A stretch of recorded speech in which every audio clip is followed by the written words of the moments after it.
Thank you, Paul. Okay, we have Charlie with us. Good morning. Morning. Welcome to Witten Perdeke, the real space here. And then we have quite a few people joining us also online, as you can see.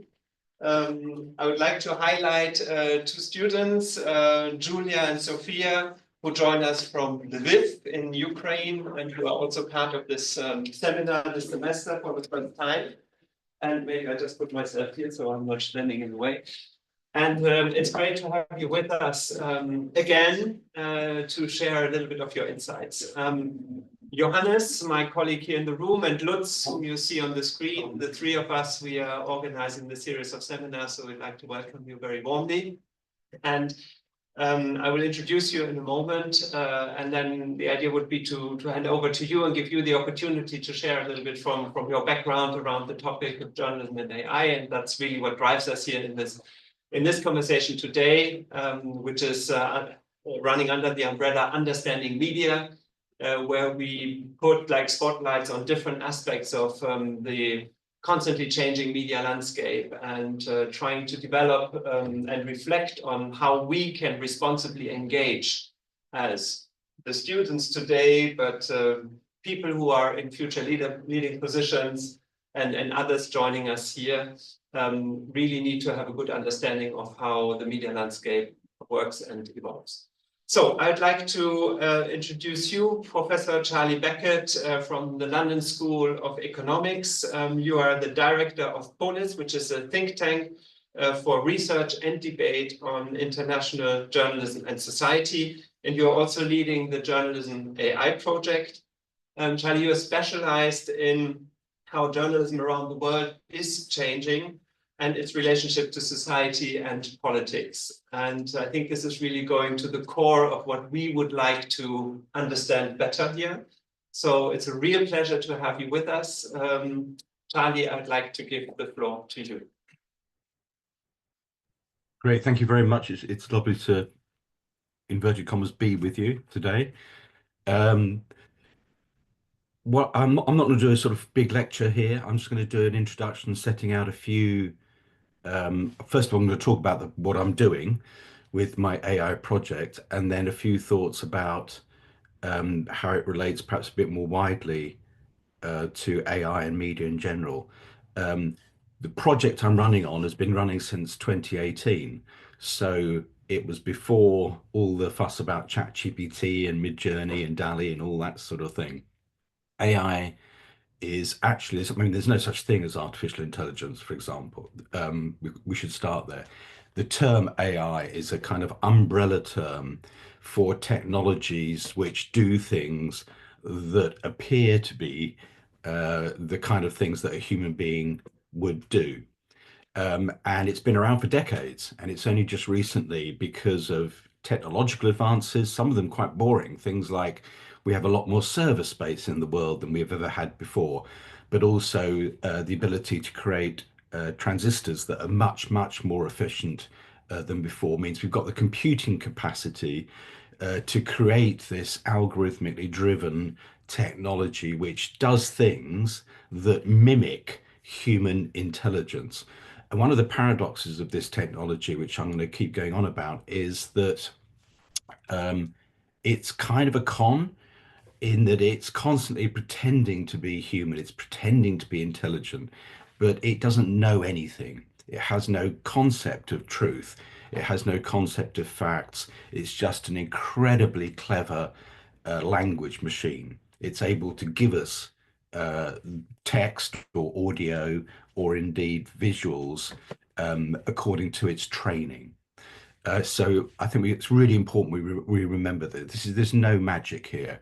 And the discussion about whether you're going to get general artificial intelligence, whether the robots are going to take over the world, is a complete distraction from the much real concern about what can this technology do, positive things and negative things, right now, and some of the risks that are inherent in it.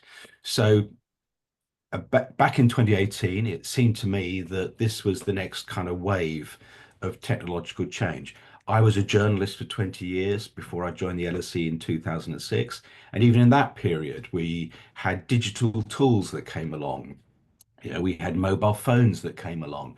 And of course, we had the internet that comes along in that period. Hugely important technological changes in the way that media worked in general, and the way that journalism worked in particular.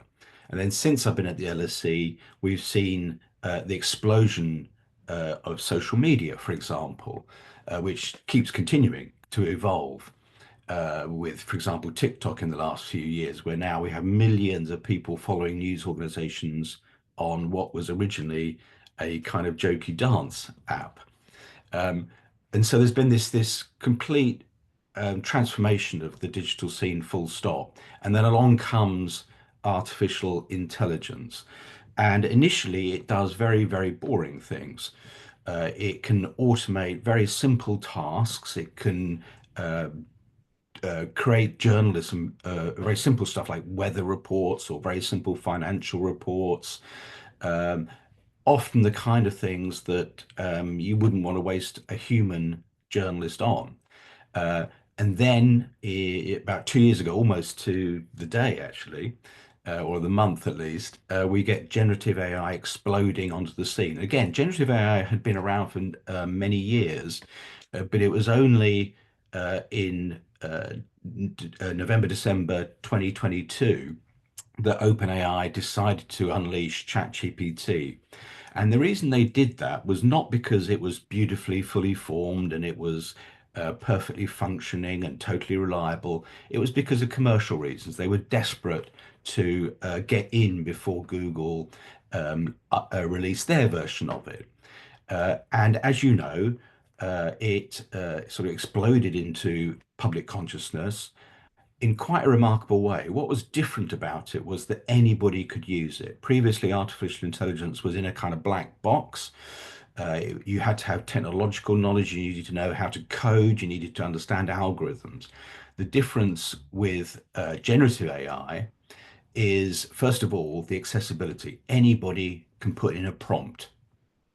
Anybody can get it to start creating content. And we've seen how rapidly it's evolved. When it came out initially, and for example, if you use DALL-E to create imagery, it was like a child's painting at primary school. And now it's incredibly sophisticated and can create very convincing versions of you, or it can create incredibly imaginative, moving film.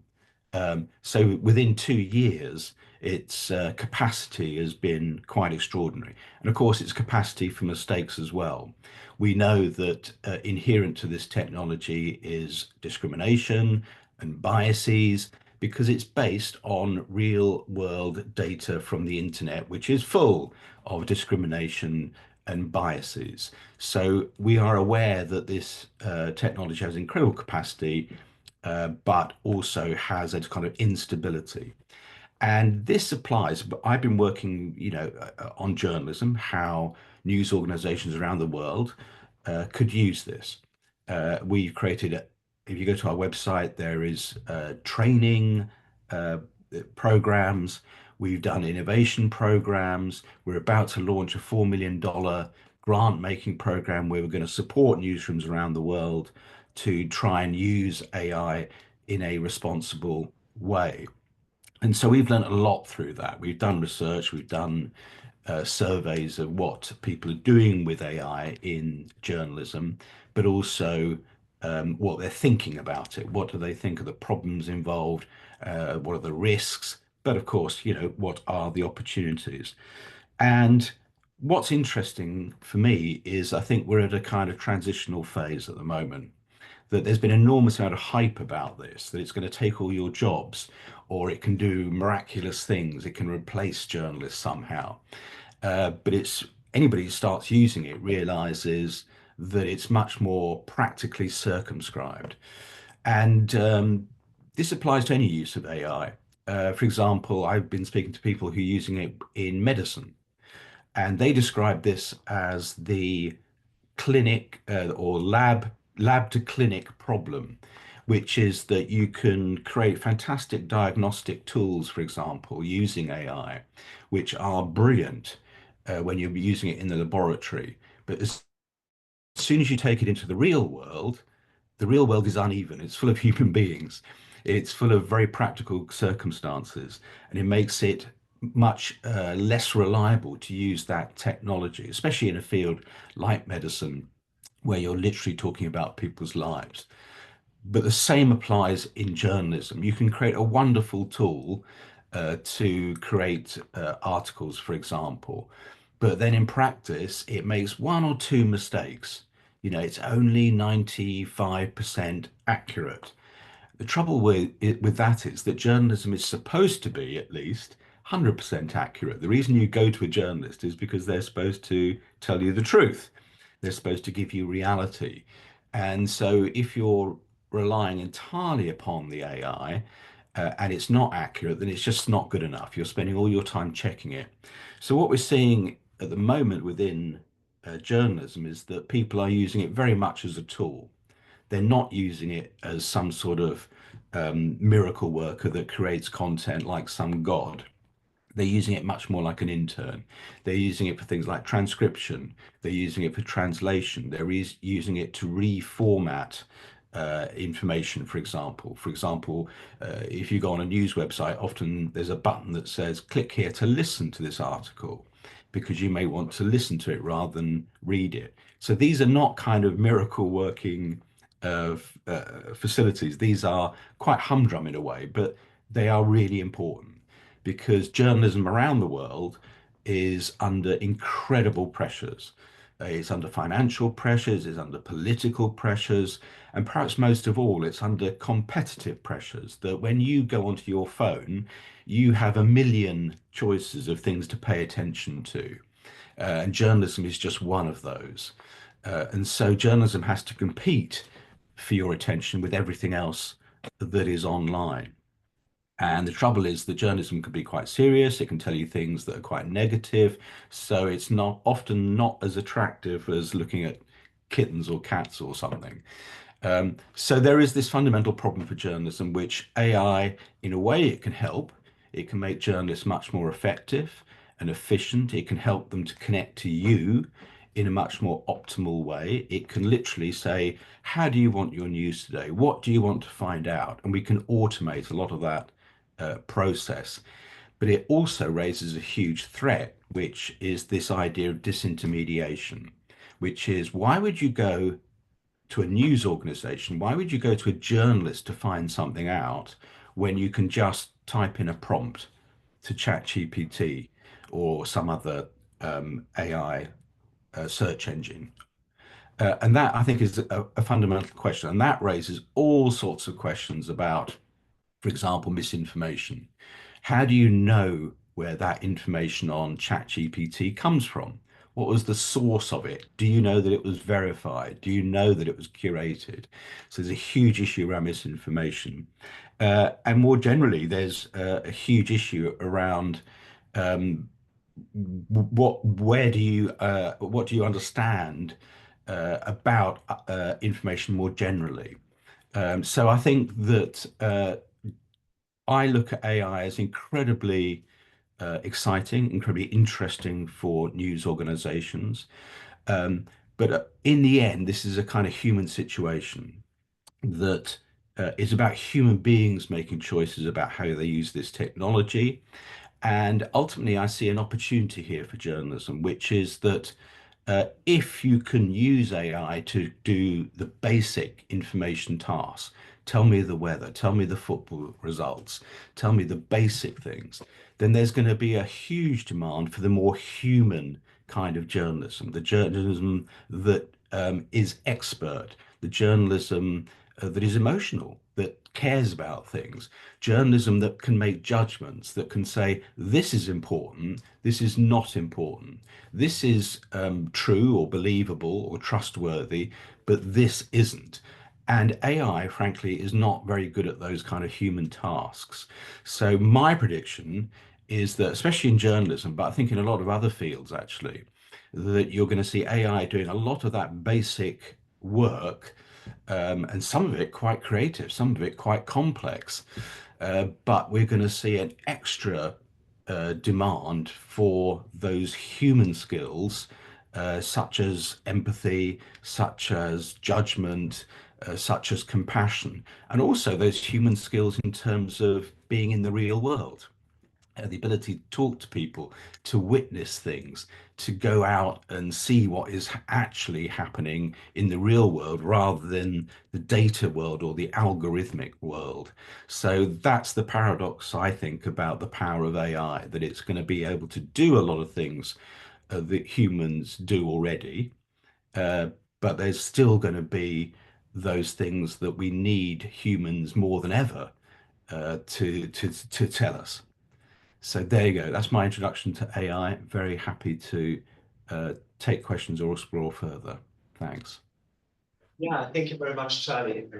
This was a real great dive in, and of course, there's so many more aspects that we can look at in our discussion. What I would like to do, if that's okay for you, just give minutes to the students here in the room to put their heads together and see, okay, what surprised them from what you have said, and then enter into the discussion. So just 2 minutes, just two by two, and just tell each other what kind of surprised you, what is the question that's coming up that you would like to discuss, and then we open the floor for the discussion. Yeah.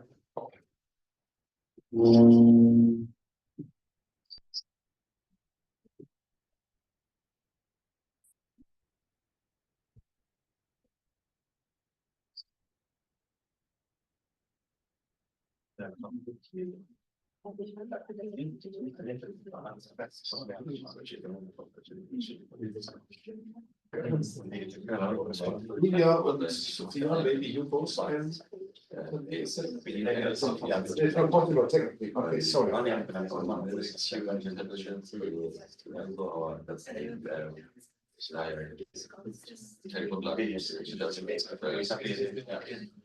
Deswegen oder deswegen auch eigentlich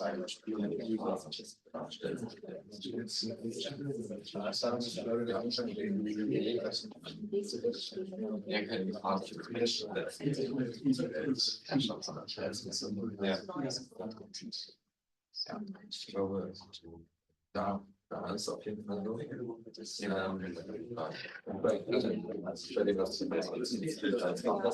Daily News,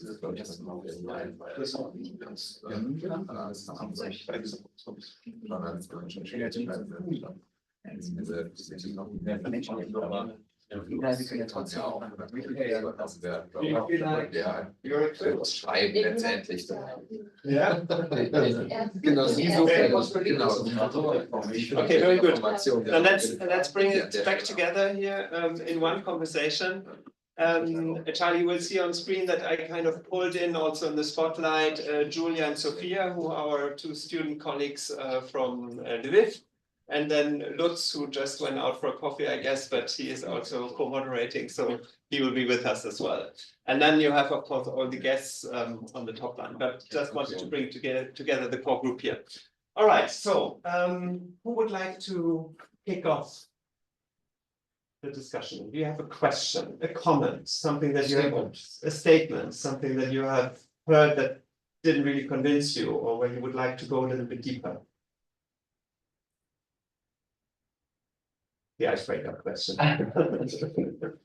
Yeah, you said in your start comments that AI just mimic human intelligence, and I think I interpreted that you say, okay, then AI is a real threat for humans because it will completely change or will completely get into the decisions humans do. And for me, I think maybe this is, so we came in a discussion before that we thought, okay, we see AI more than a threat because it's a real weapon which can be used. We had a site from Yuval Harari who think that AI is mainly like a nuclear weapon for the language world, for the world of language,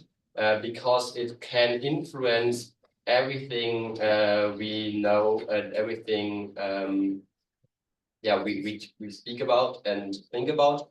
And yeah, maybe you can say something about the threat of AI. Sure. I mean, first of all, I think Harari is a fabulist. He's a great storyteller, but I think he's mainly a storyteller, and that's one of the problems around this. That um, there's been a lot of sort of anthropomorphic commentary on AI that posits it in a metaphorical way. It's like a nuclear weapon, it's like a robot, it's like a god, all these kind of metaphors that we're using to describe something that is technology, that is a tool. And, we can see this in the way that people create things like chatbots, again, trying to make it human, avatars, trying to make it human.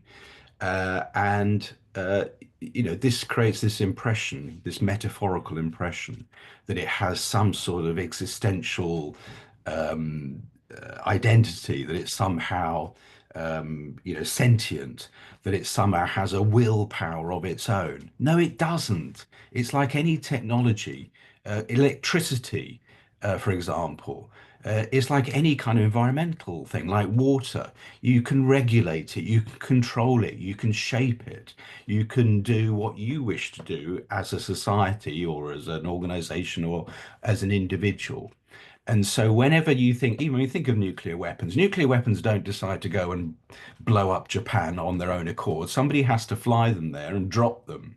And it's the same with AI. Of course, there's going to be real risks in the same way that you can use any kind of, in media, you can use any kind of media to spread propaganda or misinformation.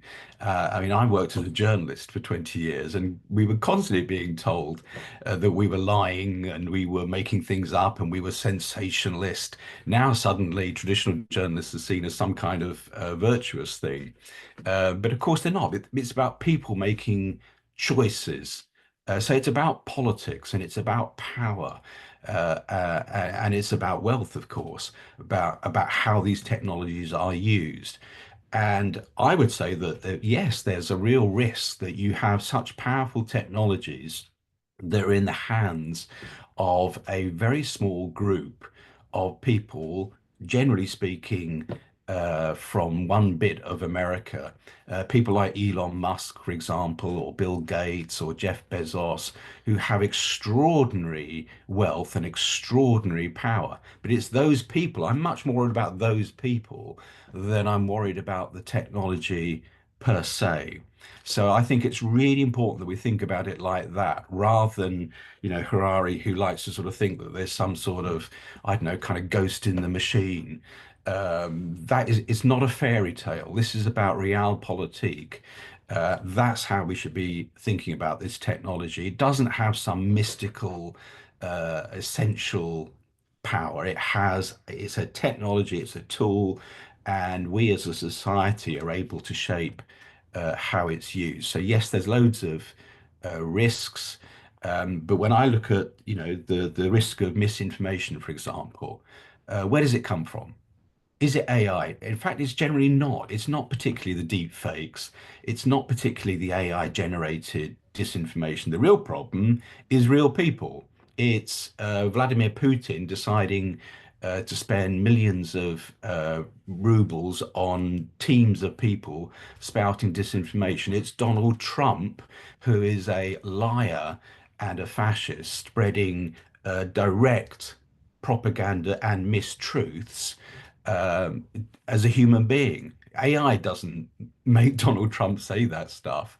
He decides to do it himself. And of course, AI can amplify it, it can accelerate it, and so on. But in the end, it's about fundamental mistruths. And we've seen this, for example, around the conflict in the Middle East. And, as our colleagues in Ukraine will tell us, in Ukraine as well. You don't need AI propaganda to lie about what's happening in Ukraine.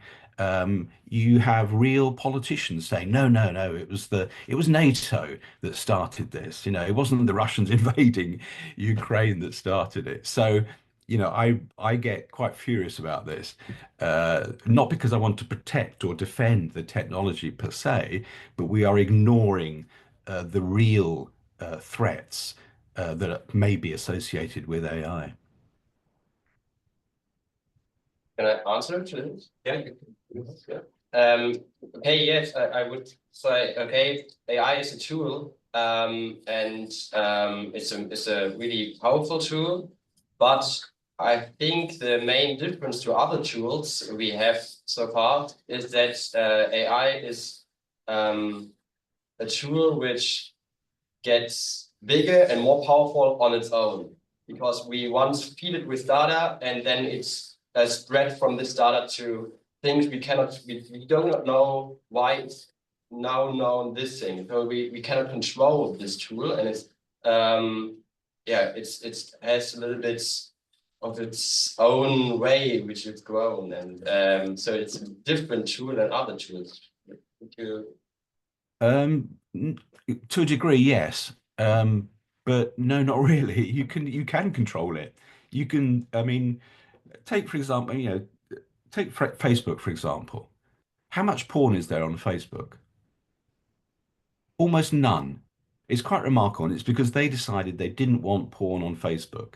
Twitter, or whatever, has said we don't care if there's that kind of stuff on it. So you can decide, you can control it. You can use Facebook is using AI to keep pornography away from Facebook because it doesn't want it. So you can make those choices. Facebook doesn't want to control other things because it's really difficult, but also it would just ruin their business model. But you can do it. You can make those decisions. So this technology, again, it's not some sort of mystical thing. I mean, nuclear power is extraordinarily powerful. We could have destroyed the world a million times over, but we've managed somehow not to do that. So these things are possible. I recognize that this is a different kind, especially generative AI is a different kind of computing. It's a different kind, and it creates tools that can do different things. For example, in the chat, people have asked about avatars. These are quite magical. We've seen them in Hollywood movies for decades now. This idea going right back to, the kind of cybernetics of Blade Runner and so on. This idea that you can create uh, images or people or avatars that are just like human beings. Indeed, the breakthrough now is that you can literally base it on you. It's very easy. Within an hour, I can create an avatar that looks like you, sounds like you, but I am putting the words into your mouth. And at one level, that's quite scary.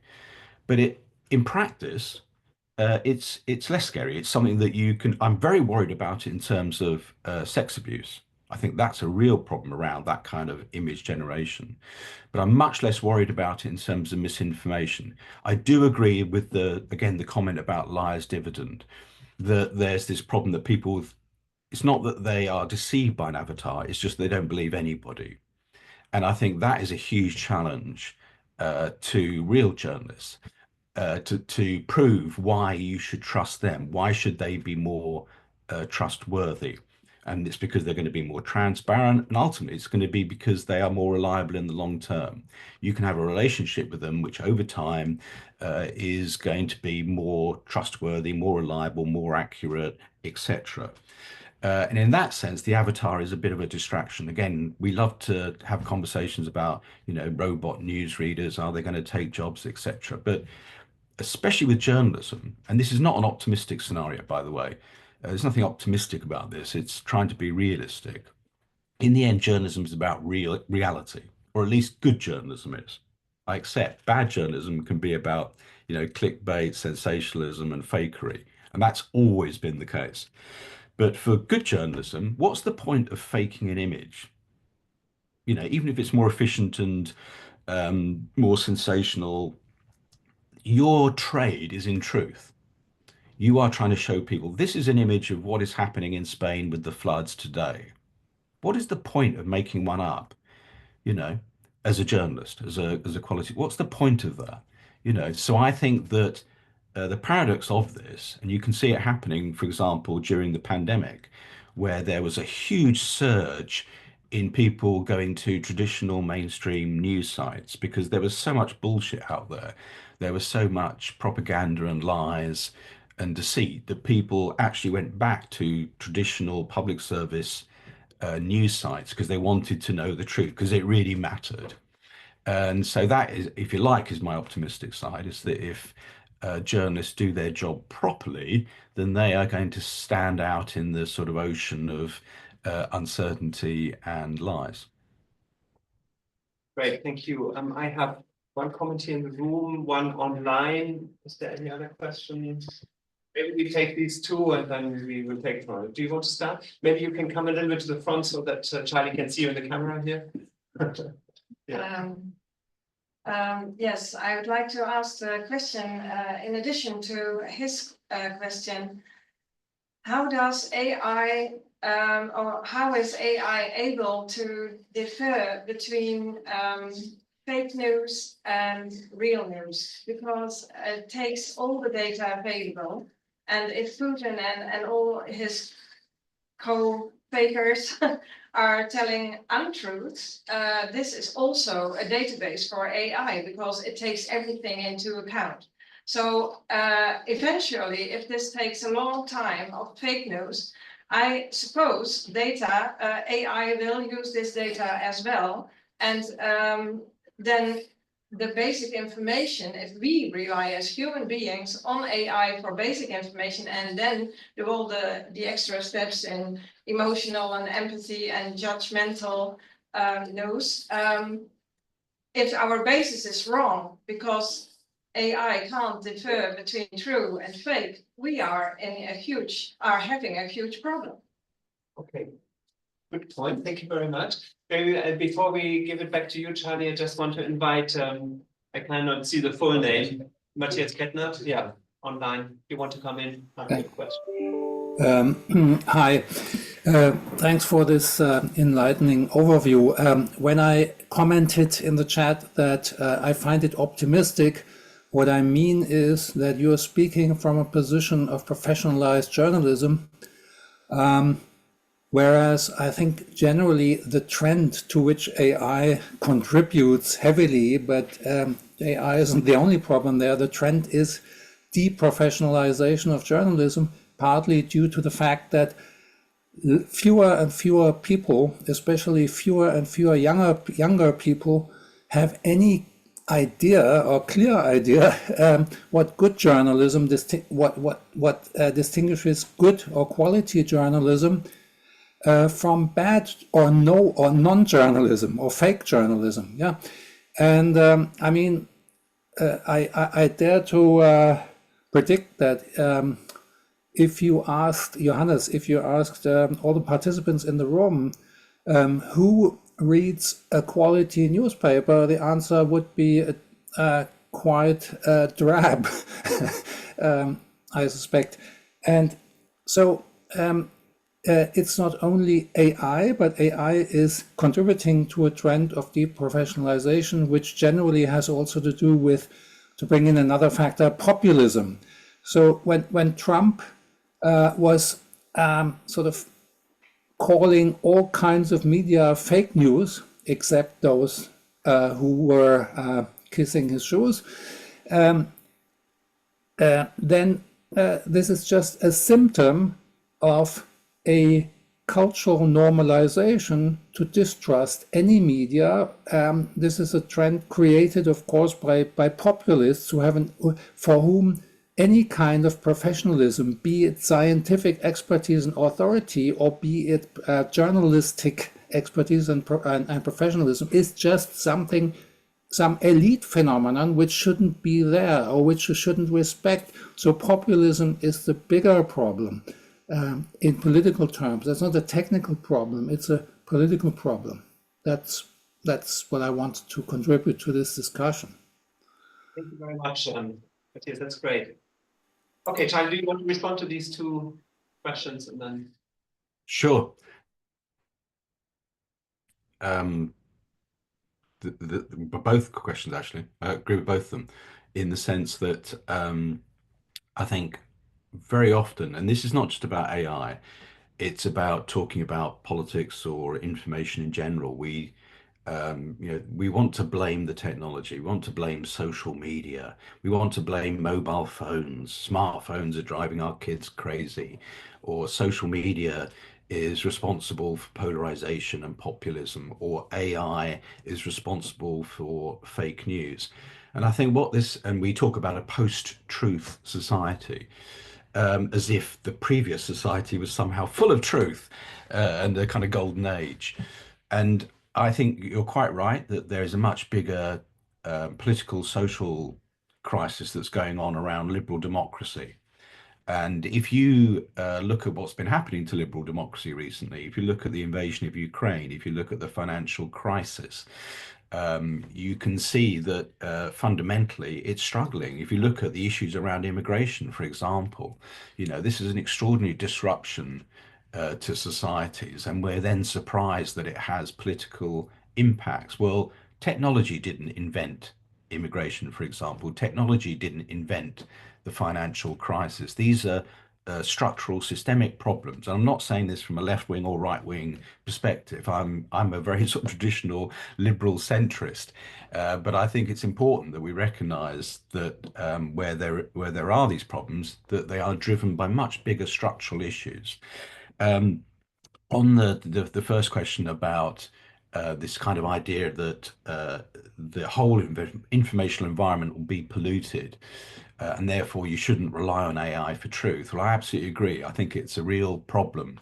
And one of the problems is that when people think that AI is a truth machine, I use AI in a kind of non-risk way. I use it to do research. I use it to reformat things. I use it as a creative tool, but I don't use it as my reference for truth, not on anything important, of course.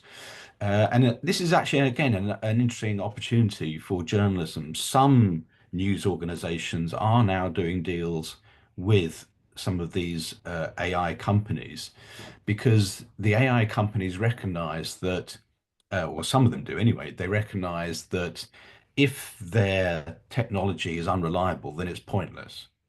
So, for example, the holy grail for a lot of these companies is to try and take Google's search monopoly away. At the moment, Google has a monopoly almost totally over search, certainly in the West anyway. And one of the ambitions is to take that away, to compete with them, to create better ways of finding out information and so on. Well, there's no point doing that if the information you give people is rubbish, because that's not helpful. If I asked, what's the weather going to be tomorrow, or if I ask what's the best, pharmacy in my street, if it gets it wrong, then I'm not going to use it. So I think there is a sort of Gresham's law here.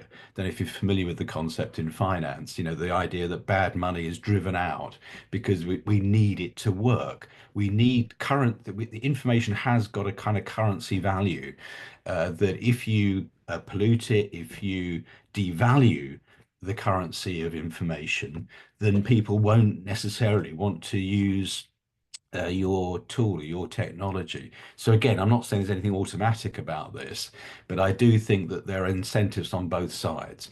Of course, there are incentives for people to provide misinformation, and that's always been the truth. That's why we've got religion. That's why we've got, fictional storytelling. That's why we've got Hollywood. There's always been an incentive to create fictions as well, but there's also an incentive to create, truth or, evidence-based reality information as well. And the AI, I keep saying this, but it doesn't know the difference. And that's why the first question was very good, that if the AI is being trained on all of data, then it's going to include the discrimination and fakes and falsities and biases that's inherent in the universal internet. And that's why, those technology companies and the people who are trying to build tools upon them, including journalists, have to be super careful about the way they customize that technology. Thanks. Thank you. I also would like to encourage Julia and Sophia to come in if you have any questions or comments on this. Yeah. And Lutz, of course. Well, it's not a question. It's more of a comment that actually when I want to search something in Google, it's more considering to Ukraine, but sometimes Google have the results in Russian, which I don't want to see. It could be Ukrainian media, it could be Ukrainian sources, but it's still in Russian. And when I use maybe ChatGPT or something like that, I know that it would provide me the result in Ukrainian, in the language I wanted to see the result. That's the first comment. And the second, I really liked your statement that many people don't want to go to media and use AI instead to read the news because it's just quicker. I can ask ChatGPT to give me, I don't know, digest of the news from this night, and it would take it maybe 30 seconds. And it's just really quicker, but there is a danger of it being biased by propaganda or everything. Yeah, so Julia. Yes, and I have something to contribute to Sophia's sentence because is there a thing that AI doesn't have alternatives? Like we have so many media around, but like only a few most known generative AIs. Like if I want to get the news, I have to filter through a whole bus of different media to find the one I like. And I have only like ChatGPT and maybe something else so that meaning I have nothing to compare with, and it's easier to make a choice which one to listen, I guess.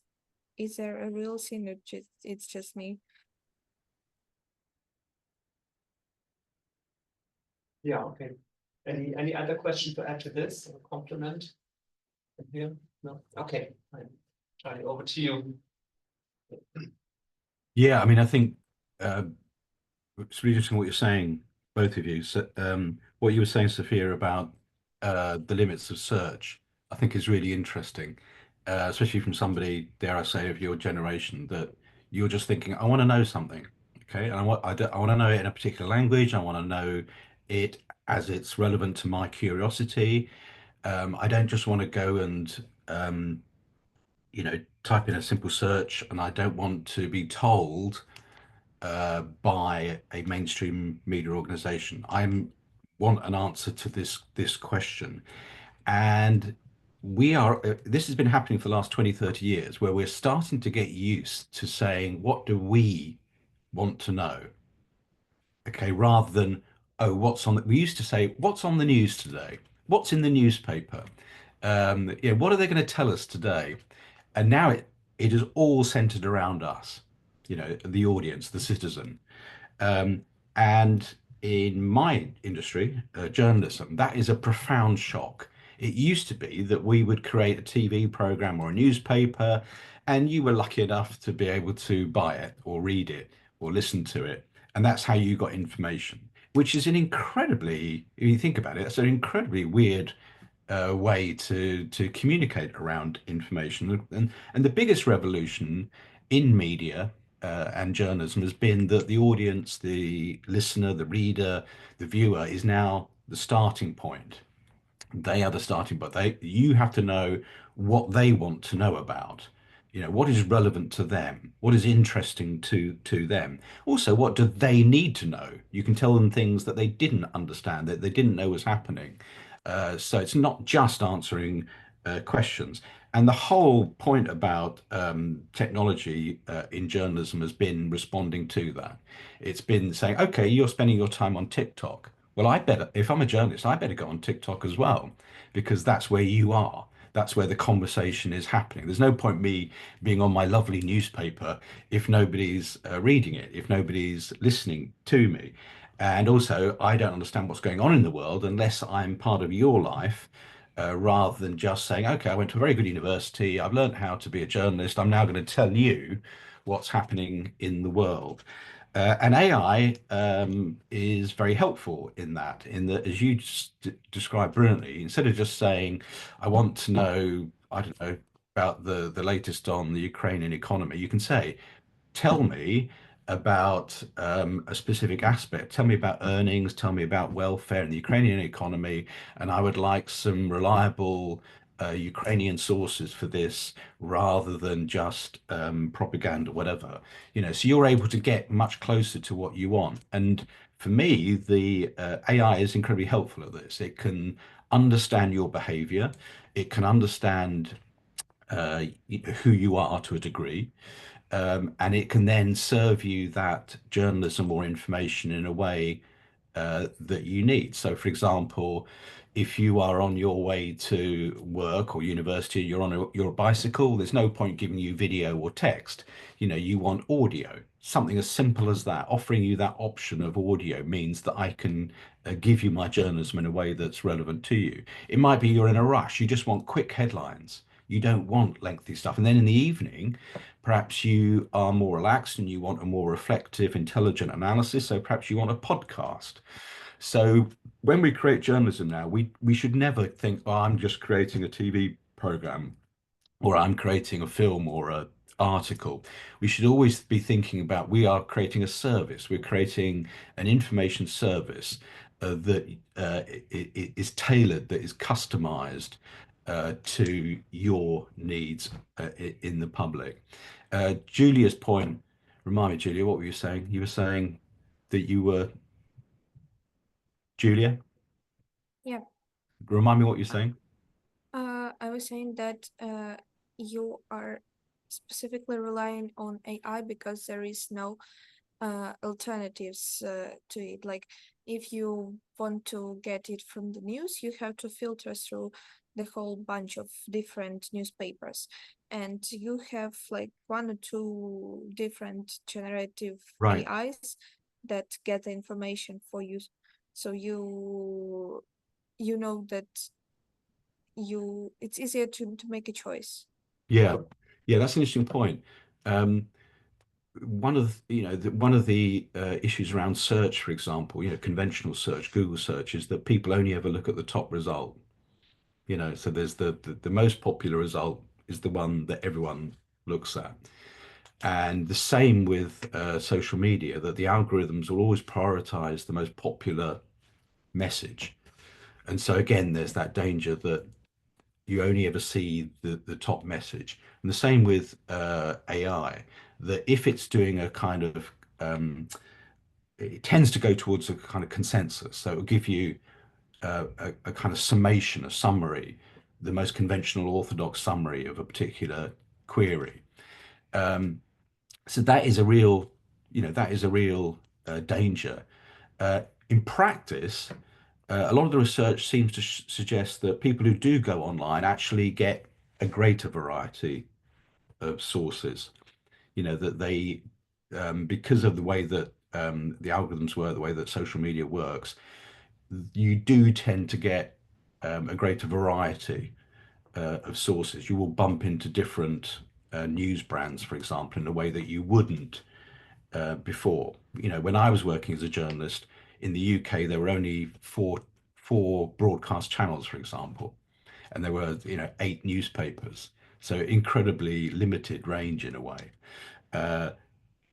But yeah, I think it's a real problem. If you rely on something like ChatGPT for all your information, you're going to get a um, particular result, a particular range of result. I think in practice, though, again, as I say, the research shows that in practice, people, especially through social media, are constantly bumping up against often things they don't like, actually. It's one of the reasons why social media can be quite stressful, is that you do, in practice, come up against a much greater variety of sources than if you weren't going online. But I think that's a really interesting point, and I think one of the things that people will build, perhaps at least around something like ChatGPT kind of tools, is something that offers you a range of perspectives and sources. That's personally why I prefer Perplexity, for example, as a search tool, or even Copilot, I prefer as a search tool to ChatGPT, because it does actually suggest links and it does actually just suggest sources. Yeah, great. Thank you, Charlie. Do you want to Yes. In your report here, we read for the day today, your first point is that AI is massively uneven distributed from the global north to global south. And we had a discussion before, and we said, okay, one major aspect of AI is giving a voice to the voiceless, and we discussed it here, that we can all use it as a tool and its accessibility. But I think when we talk about this aspect, we talk about it in a global north, and maybe you can comment something about the potential threats which develop when we speak about the global south, and that there are many voices which aren't heard in AI, and what this would bring to us. Yeah, as you say, the inequality of AI was a big part of our last report from last year. And it's partly just because there's a lot of inequality about everything. There's inequality around electricity, around education, around everything, you know. And AI is a real thing. It's not a kind of magic that comes out of nowhere. It comes out of server space. It comes out of technological knowledge. You build the tools, the data that's based on is all real. It's not a kind of magic. And that means that where there are parts of the world where there are real material inequalities, AI is going to reflect that. And it has particular issues around, for example, language, that AI is largely trained on English. It was less good at dealing with other languages. So absolutely, if it's very frustrating. If you're somebody from sub-Saharan Africa and you ask for images of doctors, it will give you lovely white male pictures, which is not relevant to where you live. We do a huge amount of work. Most of our work is deliberately skewed towards the so-called global south. We deliberately work in Latin America, sub-Saharan Africa, Southeast Asia, and so on, often with smaller newsrooms as well, because that's a big difference. If you're a big newsroom, then you've got the people and sometimes the resources to try and get across this technology. If you're in a smaller newsroom, you haven't got the time. You haven't got the people. You haven't got a technology department that can help you to take advantage of AI. So we do a lot of work with Global South and smaller newsrooms. The good news, at least, or at least the opportunity, is that first of all, those newsrooms are often more independent. It's the bigger newsrooms that are often being captured by the state, in places like, sub-Saharan Africa. I don't know, even somewhere like a democracy like South Africa. Much of their media has effectively been state captured when it's of any scale. So you look to the smaller independent news organizations for more independent, interesting journalism.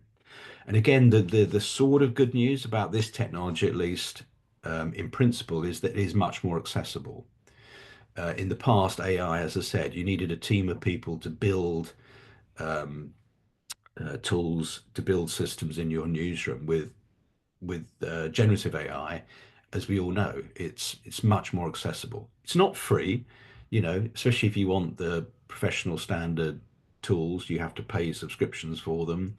And one of the things is that these AI companies are investing billions, and very soon they're going to want to get their money back. So they're going to start charging much more for us to use their technologies. But it is encouraging. We work with organizations in the global south who are building their own language models, for example, who are creating their own language training bases. They're creating tools that are using their own languages that are relevant to their own needs. And the more they do that, as you know, the way that AI works, the more exponentially it's possible for other people to do it.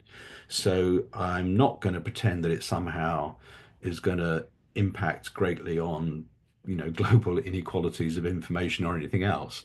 But if you go and look at the work we've done with people, there are signs at least that it can, what's the word? It can enable smaller organizations. Because if you think about it, for example, if you're a small organization with, say, 10 journalists, if you can be, if you can do something simple like you can get your subscriptions automated, or you can automate your newsletter, then that's really important for you. That could be the difference between survival or going bust, just that kind of leap of efficiency.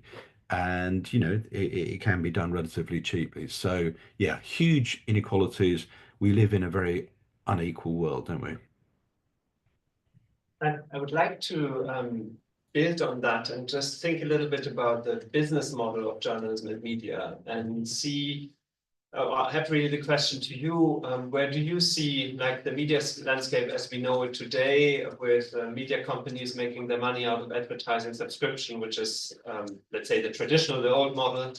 How do you see this evolving over the next 5 years? My fear is a bit that because of generative AI, that the content that is published by media companies who invest in journalists, who invest in investigative journalism initiatives and projects, will not be consumed as such by the audience because they find it in a different context. And so the monetization of this content will be really hard in the future. So I'm just wondering if you can maybe elaborate a little bit on this from your perspective. Sure. I mean, one should say, first of all, that Germany is very exceptional. You've got a fabulously wealthy media, full stop, so they're much less vulnerable. And if you don't believe me, come to anywhere else in the world. Your public service media is incredibly well funded. Your private sector media is remarkably profitable. Even your local media is remarkably robust. Most places, and that may change, that may change. It will change. It's going to get tougher for German media as well. But, you're in a much better position than most places. First of all, also, I think we should say that this isn't just about AI, that there are really long-term trends here.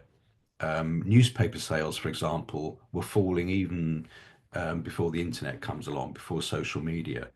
So there are kind of long-term trends that are happening. Obviously, the shift online for journalism, the fact that advertising has disappeared. Advertising is really interesting because news, business people, editors and so on, talk about that the internet somehow stole the advertising from them, as if advertising was intrinsically the property of mainstream journalism. And it's again complete nonsense. The idea that people who want to sell cars or fridges or baked beans should somehow fund journalism was a really weird concept.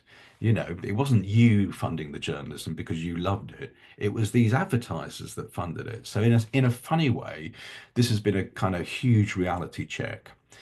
We realize that people are reluctant to pay for, let's call it hard news.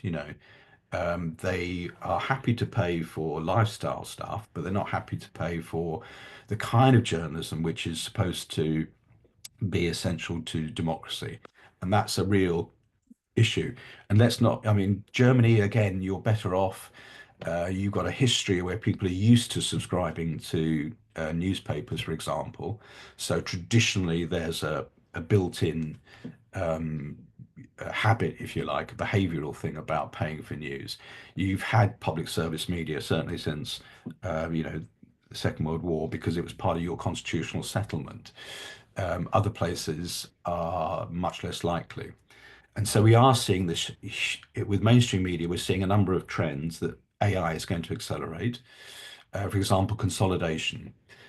In America, they're seeing a great loss of local news and that's happening in many other countries, including UK.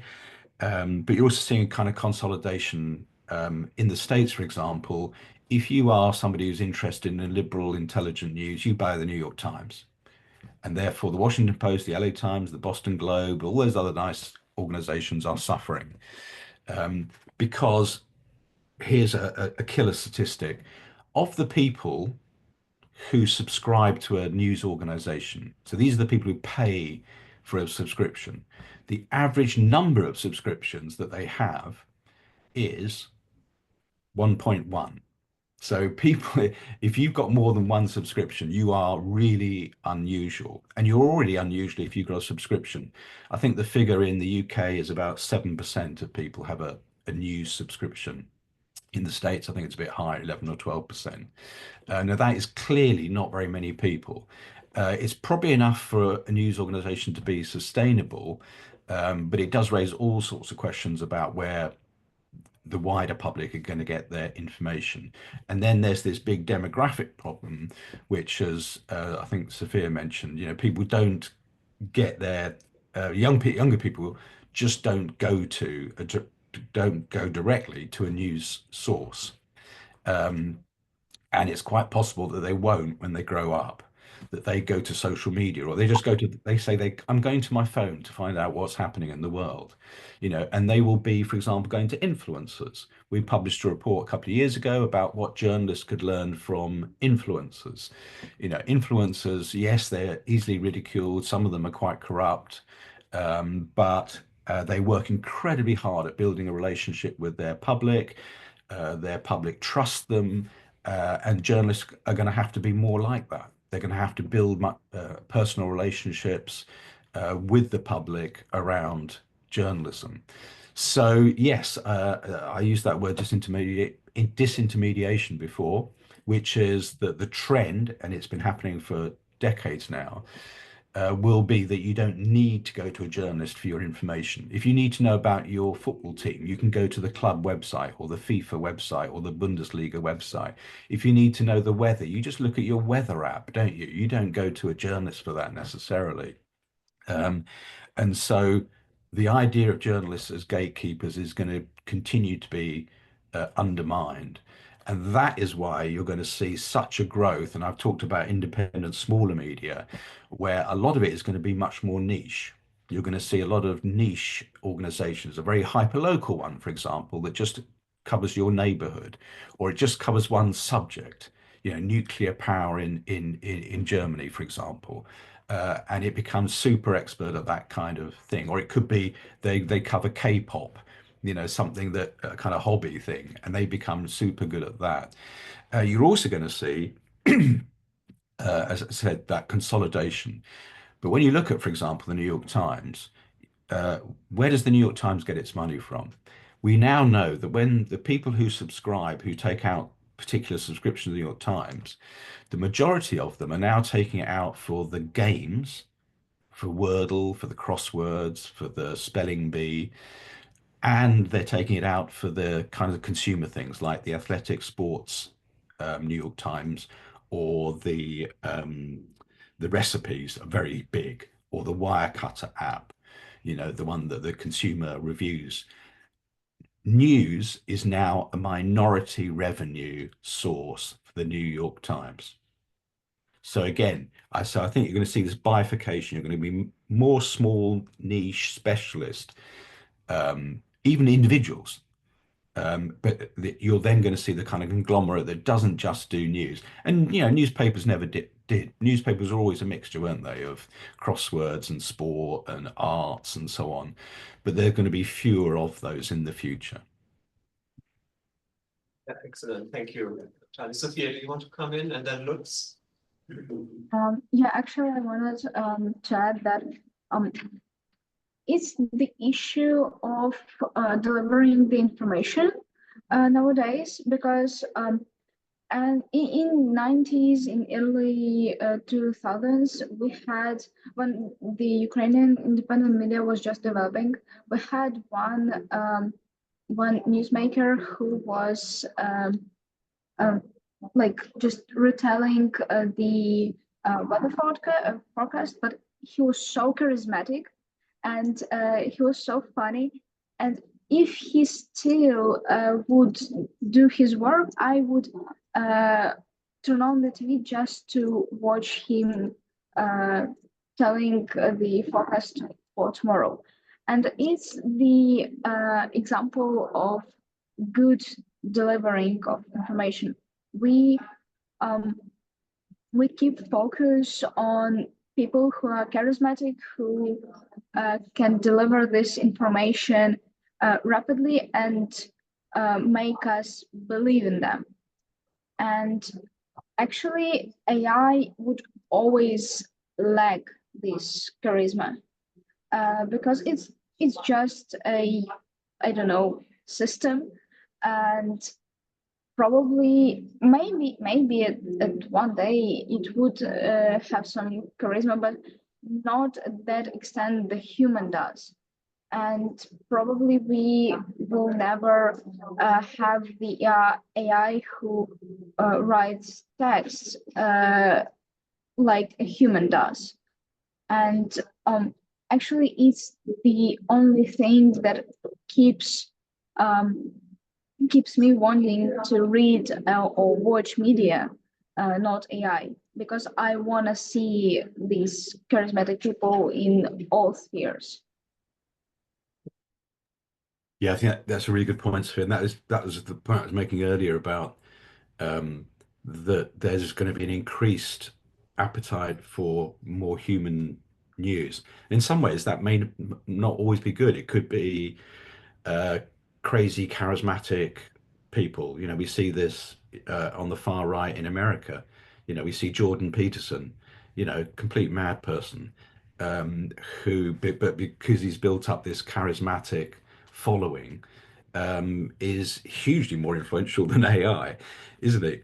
I always loved the weather example as well. When I was I used to edit TV news program, and the weather was always at the end. And it was a bloke who would, or yeah, it was usually a man actually, who would do the weather forecast. And we always used to cut back the weather because we thought it was so unimportant. It's just the weather. But of course, it was the bit that got the highest ratings. You know, people loved to watch this person explain the weather, and it could have been done by a computer even back then. You didn't need AI. You can just show a weather map and you can just tell people it's going to rain or it's not going to rain. But people love to have a human being explain it. And I think this is a really quite profound thing. I think it's why influencers are so successful, is because we are programmed as people. We have spent millennia talking to each other, explaining the world to each other, you know. Be careful, there's a big brontosaurus or a saber-toothed tiger round the corner and it's going to eat us all. You know, we communicate naturally. And I always say journalism is ultimately a human being talking to another human being, and perhaps even having a conversation. Perhaps it goes both ways. And you can have all sorts of technology that can help you with that. You can have all sorts of technology doing a lot of the informational labor. But in the end, the thing that really grips us is that sense of people talking to each other, even if it's the weather. I completely agree. Lutz, do you want to come in? Yeah, Charlie, I want to talk for a minute about political communication and especially the situation in the US in this moment. I woke up today with a picture of Donald Trump being dressed as a garbage man and doing the job of a garbage man. Obviously, he wanted to demonstrate somehow his solidarity with workers. On the other hand, he wants to ironize a remark by Joe Biden. In how far does AI support this kind of entertainment, these kind of pictures, the dissemination of this political propaganda? And in how far are the media then in the role that they have to react on that? That means that probably AI and disinformation is now in the position of setting the agenda, and media are just reacting on that. And they have to react on that because they have the impression that the whole world is talking about Donald Trump being dressed as a garbage man, which is probably not true, and which is probably just the most unimportant information of the day, but they have the feeling they have to react on that. So aren't we in a completely new field of public discourse and the possibilities and the potential to influence the public discourse through AI? And this means a different quality of, let's say, public discourse in comparison to what we had the decades before. Yes, but no. I mean, this has got virtually nothing to do with AI, actually. Not certainly not generative AI. First of all, the caveat: America is very different to everywhere else. It's more polarized and has been more polarized for centuries, and its media is particularly weird. You know, as you know, Ronald Reagan deregulated their media, and they also have the First Amendment, which means there's a culture that is biased against truth and in favor of so-called free expression. So America is different, but looking at Donald Trump in particular, he is actually a phenomenon of analog media. You know, he wasn't created by AI. He wasn't even created by social media particularly. Most of the, certainly in 2016, most of the supporters of Donald Trump were analog people. They were people sat in front of Fox News, or they were people who didn't consume any news at all, you know.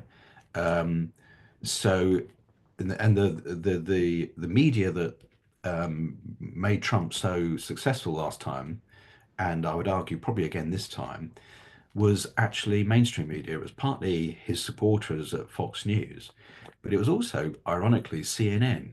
CNN had Donald Trump on every day and were constantly saying to him, "You're a liar, you're a shyster, you're a fascist." And all the audience heard was him. They didn't hear the critique. They just saw him all the time. And he built up this phenomenal momentum. And generally speaking, even in places like the UK and Germany, all you had to do was put the word Trump into an article or a video, and people were attracted. And that was because he is incredibly fascinating. He's compelling. He is a populist, and he's real. He's not an avatar. He's not been created by a communications team or a PR team. He is this monstrously compelling person. And so in that sense, AI hasn't created him. Your other point was about is an interesting one, which is about the kind of agenda setting. And I'm afraid that's always been the case. Again, I remember when I was editing news programs in the UK, you would often say or be told, we've got to cover this story because everybody else is covering this story. There was a real kind of group think. There was this idea that you had to do everything yourself, that you couldn't go off on your own path. So in that sense, the kind of herd mentality of journalism in particular has always been there. It's definitely accentuated now online in the sense that we know that algorithms will always promote things that are going viral. That's how things go viral. That's how often you get weird stuff that goes viral. It's partly the accelerant effect, the amplification effect of social media. And it's why I think, you know, one of the problems over the last 20 years in journalism has been that journalists, certainly in the UK, for example, were on Twitter all the time. And so if something happened on Twitter, they think, well, that's important. We better report this. And they forget how unrepresentative social media is. And to your point, I think they also are less conscious than they should be of the role of algorithms in driving the attention of people to certain things. And again, my sort of optimistic hope is that you're going to get people are going to appreciate journalism that says, hang on, let's get this in perspective. Let's get this in proportion. You know, unfortunately, the opposite happens as well. You know, you're getting journalism, you know, quality journalism, which is trying to do the same thing. It's trying to exploit the algorithms of outrage, for example. So, the routine now in British newspapers for headlines to be wildly exaggerating, even compared to the copy, because they know that is what gets attention on social media. But that's not really AI as such. I'm not defending AI, but I'm just saying that's not particularly anything to do with it. That's much more about the business model of social media. Thank you. Sophia? Johannes, did you? Okay, maybe Sophia and then Johannes. Okay, so it's the thing that I just thought about, that the AI creates what we call a social bubble, and that's why representation is so important. Representation of people of color, LGBTQ people, people with disabilities, because when you are surfing the internet, you should see those people, you should see their problems also. But as AI is very person orientated, as it use its algorithm to develop the results based on your taste, you would see just the information you search for and nothing more. Like, you wouldn't expand your view, because the AI wouldn't give it to you. On the contrary, the social media would give plenty of information to choose from, and in that information could be information of people who I was just talking about, but not the AI. AI would just give the exact results you asked for.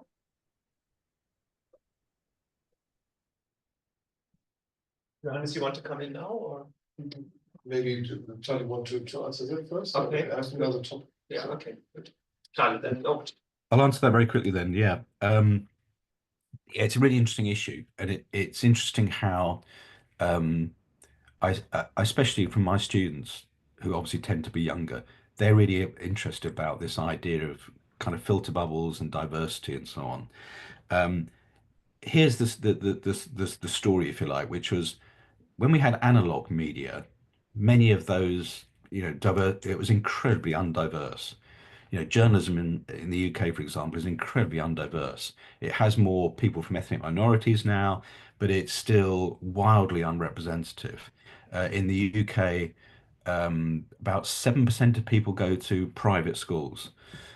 In journalism, in mainstream political journalism, 40% of people went to private schools.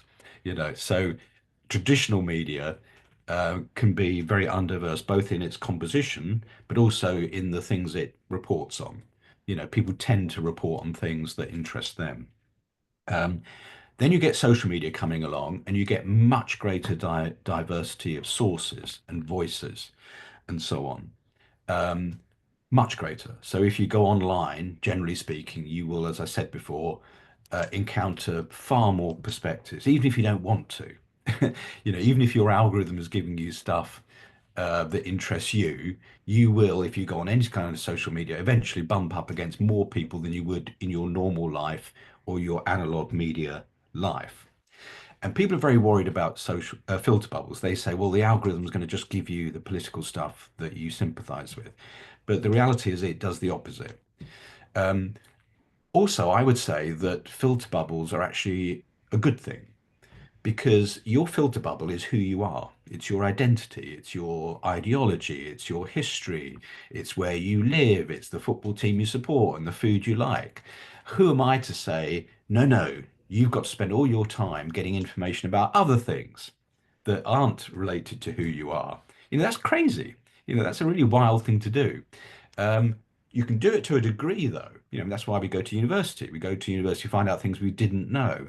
And oftentimes we go to journalists to find out things that we don't know, or we go to journalists to find out about other perspectives as well.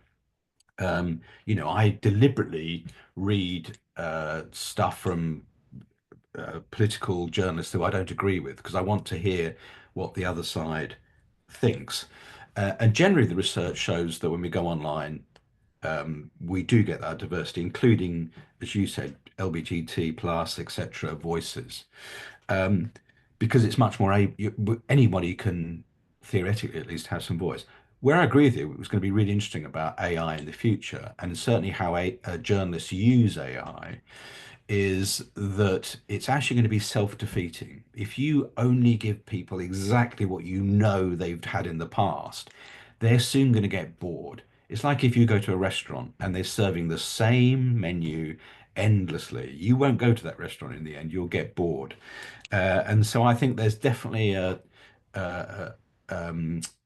an incentive for journalists, particularly, to certainly give you things that are relevant to you. There's no point me not giving you news about Ukraine. You're in Ukraine. You want to know about Ukraine. You don't want to know endlessly about Argentina. There's kind of obvious stuff. But there's also a kind of serendipity algorithm which says, the kind of wow factor. Wow, I didn't know that. For example, I don't know if you've seen the story in Spain about the flooding. Now, I don't live in Spain. I'm on the fourth floor of a building. I'm not going to get flooded. It doesn't interest me as such, but it's compelling because we're all human beings. We can all relate to that. It's dramatic. It's interesting. You could say it's sensationalist, but there's a kind of human connection there. So the algorithm that ignored that would be really dumb. So I think it's going to remain more complex. I think that the particular issue you raised about diversity, the fact that we're having the whole debate around trans rights, for example, is a testament to the ability for people to be able to talk about something that is challenging to the majority of people. You could argue it's almost gone disproportionately. There's more conversation about trans than it really justifies as an issue in the real world. So I personally do not worry about filter bubbles particularly. Super, just always one point. Yeah, okay, Yes, Lisa. I want to ask a question because now you talked about filter bubbles and how they are related to the person you are and providing stuff related to the person you are. And you also talked about global inequalities through AI and that they are like reproducing stereotypes.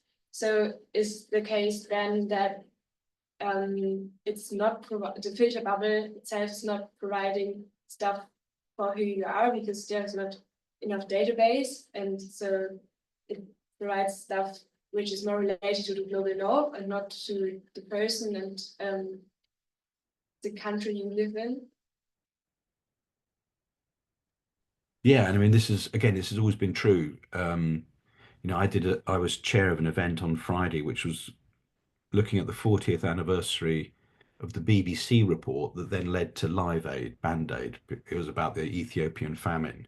A BBC reporter 40 years ago had revealed how hundreds of thousands of people were starving to death in Ethiopia.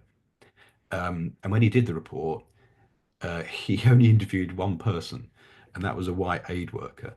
And the journalist said to me on last Friday, how much he regretted that, how it just wouldn't happen now.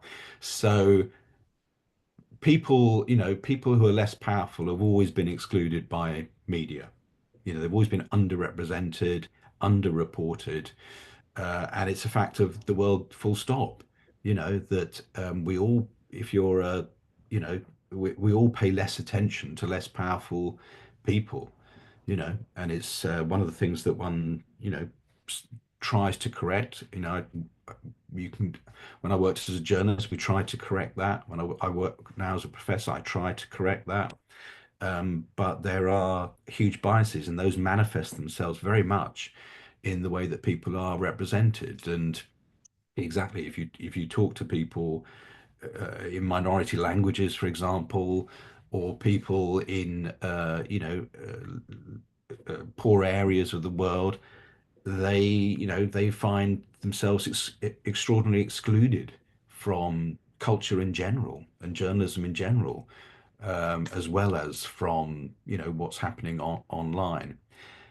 What I think is interesting, though, is, and this is a bigger conversation about globalization, is that there are certain unexpected things that I observe. This has nothing to do with AI particularly necessarily, but in many ways we've seen so-called kind of local cultures actually accentuated. Take Netflix, for example. It's remarkable. I thought, Netflix would lead to sort of hegemony of Hollywood. That American media production would dominate because of Netflix, and that the English would be the dominant language on Netflix globally. And actually, the opposite has happened. We've seen the explosion of non-English language series and films on Netflix. It's actually given a huge platform to other cultures, and that's partly, I don't know, it's partly the streaming effect, that people have the text up anyway, they have the subtitles up anyway, even when they're listening to English language. And so perhaps we've all got used to just reading subtitles. And that means you don't care if it's a Korean production or if it's a German production, The Dark or something. And I can see this happening with AI as well, that because translation, for example, has become so phenomenally good now, even in the last couple of years, translation, Google Translate used to be so embarrassing, but now you're getting to a situation where you can have a conversation with people, and thanks to AI, it's live translated. It's like science fiction, you know, and it's still a bit clunky, but that's incredible.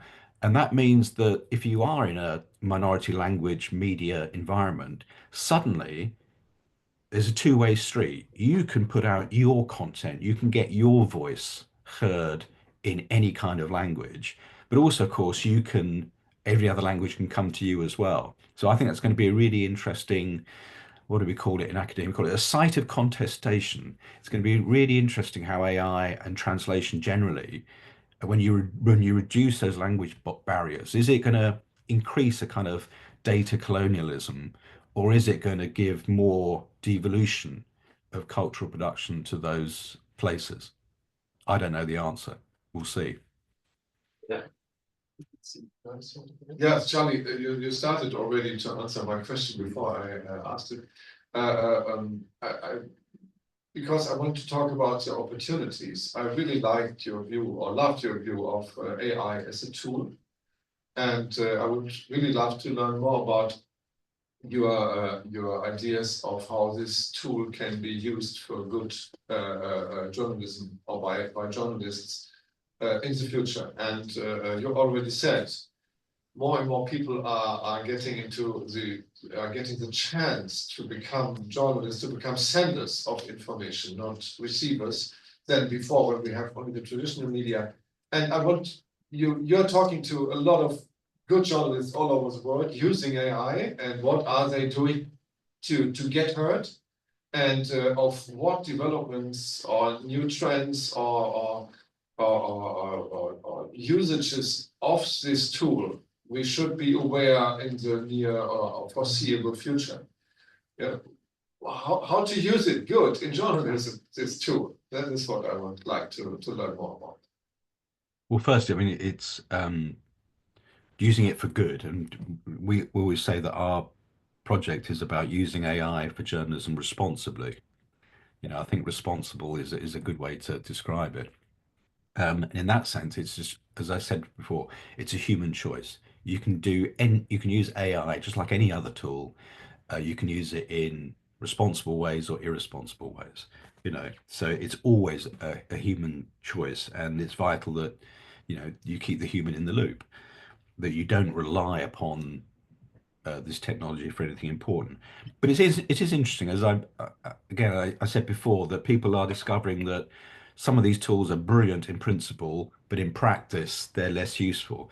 And if you think about, for example, email, which has been around for whatever decades, isn't it? And we all use email still. It's really interesting. It's actually booming because of email newsletters. And we all love to use email. It's much easier to send somebody email than to arrange a meeting or make a phone call. But often, because of reply all, we end up drowning in emails. We end up having endless conversations online when we could just pick up a phone or we could just walk over to their desk and within 1 minute we'd have sorted out that whole issue. And I think it's the same with AI. People are looking at it and going, wow, it can do this amazing thing. Let's get it to do this amazing thing, like write an article. It's written the article, fantastic. And it did it in a split second. It would have taken me 2 hours. But then you're going to spend 2 hours correcting it because it's made a few mistakes and the tone isn't quite right.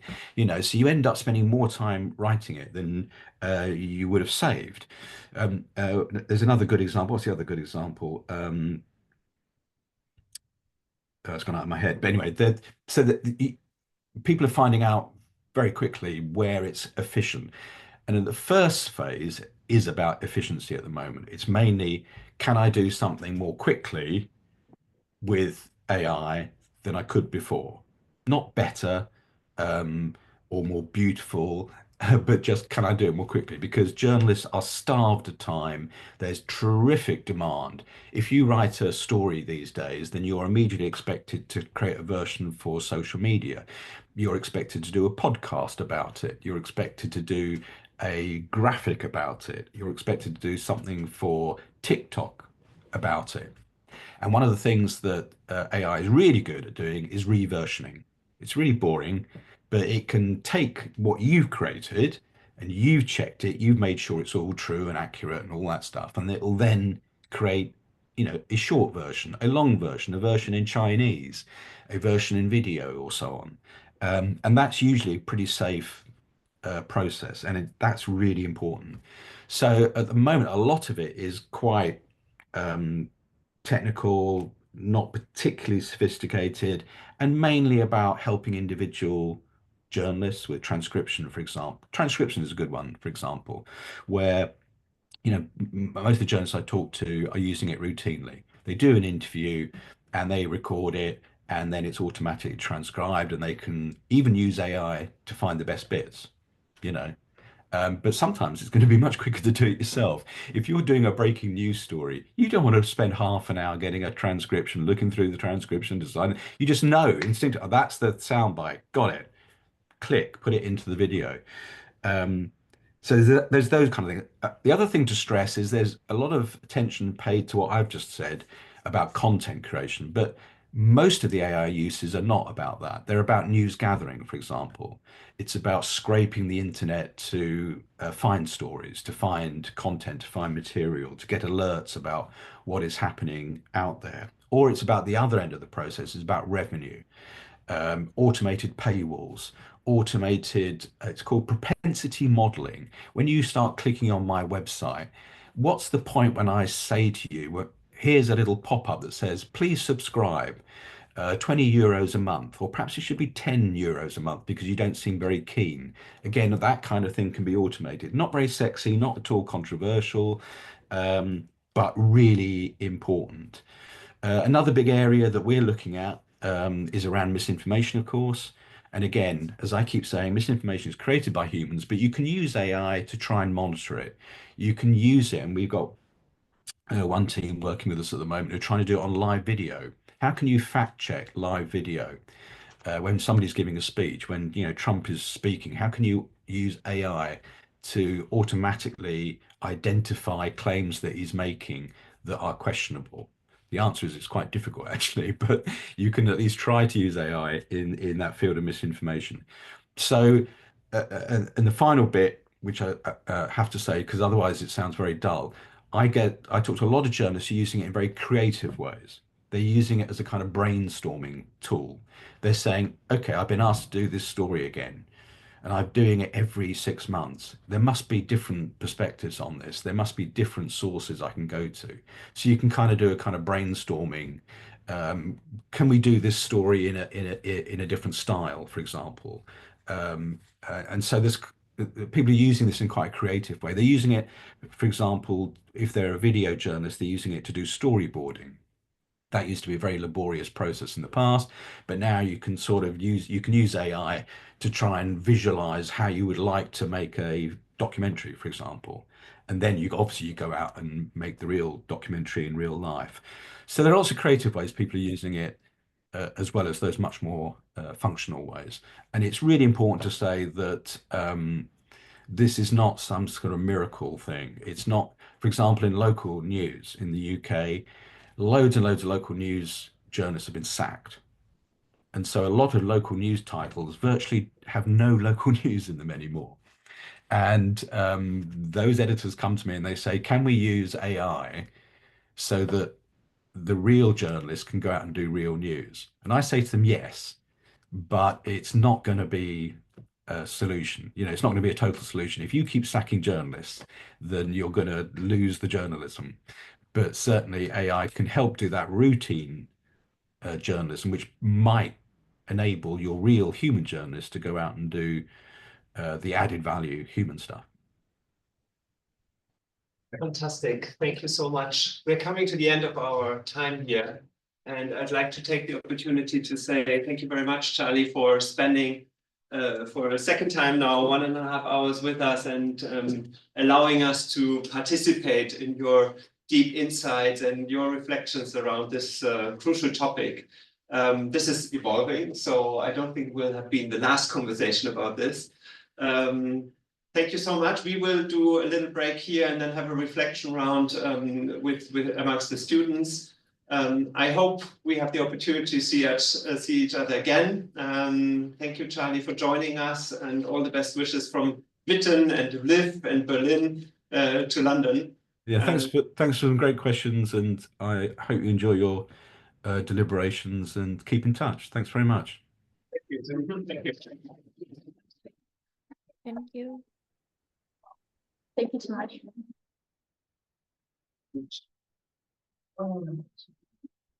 So,